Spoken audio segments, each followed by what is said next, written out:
And they have the great Shiva, the lord of the dance, with 1,000 arms and flames of energy coming around them. And they do it very graphically and with great images. It doesn't matter how you hold it, whether you hold it artistically or scientifically. The reality of our experience is becoming increasingly clear that we are patterns of energy within ourselves, different layers, and interconnected with everyone around us. In holistic counselling, we talk about that wonderful word, interbeing, which Thich Nhat Hanh coined to describe the fact that the air I breathe, you share, that the water I drink, I share with the earth around me. And of course, when my physical body dies, the elements go back to the earth and continue this great cycle. And so although we might initially have thought Indigenous traditions were a little bit funny when our Aboriginal teachers say, see the stars in the sky, they are the campfires of our elders, of those who have gone before us. Energetically, there's a lot of truth to this. We are all interconnected and our energy just keeps moving.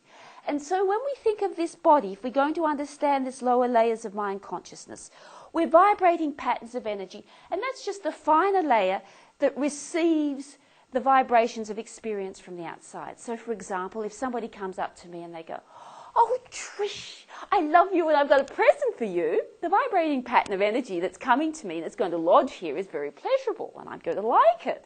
I'm going to want to enlarge it. And it stays there. It doesn't disappear because of time. These patterns just stay there. But if a person coming up to me goes, you're nasty, and I happen to hate you, the pattern of energy coming to me is going to come in a very sharp gesture, and it's going to lodge in me, in my layers of experience, and it's not actually going to feel very nice. And it may have happened 5 years ago or 10 years ago, but these patterns continue to vibrate. In the holistic model, time does not heal anything.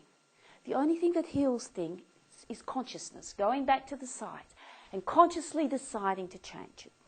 And so depending on your model of how long a human life is, for some people the model is just born this life and die at the end of it. For other people, there are many lives. This body here, this lower layers of mind consciousness that contains these vibrating patterns, does not disappear. It just goes on and follows you all the way through this life. And if you have a model of many lives, it just keeps following you on and on. So one day you've actually got to deal with it. This is your baggage that you take with you wherever you go. And what you don't deal with, you tend to project out onto other people. So the real core work of holistic counselling is to work to heal this area so that this area becomes a place which is very healthy and whole. This area here is probably signified by the fire element because it's got an intensity about it, and very often it's unconscious and quite out of control a lot of times. And that's why we do things like meditation, counselling, to actually get to know these imprints. Because one of the things we agree with in the holistic counselling is with the very earlier models in the West, the Freudian model that says, because many of our imprints of experience are painful, we don't want to go there. We don't want to remember them. And so we use all sorts of defence mechanisms to block them off. Denial, it didn't happen to me. Sublimation, eating lots of food, drinking alcohol, drugs, working very hard. Repression, sitting on it, there's really nothing under my table, nothing under my table. We've got a whole range of defence mechanisms that stop us going to these places. And they keep us alive, but they don't keep us mentally alive, vibrantly healthy and happy. So part of the task of holistic counselling is to find a way back into this body, these lower layers of mind consciousness, and to heal it. And I just want to point out to you, it's very, very important in holistic counselling, the relationship between this chi body and these lower layers of mind consciousness. Here, we'll call these the lower layers of mind consciousness. Layers. Because if we realise that all the energetic patterns are related, and let's say we have this very traumatic experience, and it will attack us maybe here. When you have an energetic pattern hit you, it doesn't just hit you all over. Usually it hits you primarily in one part of the body. And you know that. You can have an encounter with somebody and go away saying, I feel really sick in the stomach when I think about that. Or I feel sick here, or I feel burning in my throat. You all know that, even though you may not be conscious of it. And so what will happen is, if you have something hit you here, let's say it's an energetic pattern of experience hitting you here, all right? What will happen is, if that's not dealt with, gradually it will vibrate through into here and then onto the physical body, and then you get sick. And you don't have a physical illness without first having something here that's moved through. That's really critical to understand that. Therefore, you can see in psychotherapy we've actually got two jobs. One is to heal these, but the second is to strengthen the chi force. And if you're really honest with yourself, you'll know the times that you've had breakdowns in your life will be the times when you've been physically run down, your chi force is low and very thin, and you've also had emotional stress. Then there's no buffer. Emotional stress, straight into the physical body, you're sick. Whereas if your chi force is healthy, you can have lots of imprints out here and you're not going to know about them. Well, not for a while anyway. So it's usually at the moments of physical run-downness that you start to realise that the body tells you, hang on, all is not happy around here. The fourth body, and which is very critical for us to understand, I think I'll draw this with beautiful orange, is what we would call the higher layers of mind consciousness. The higher layers of mind consciousness.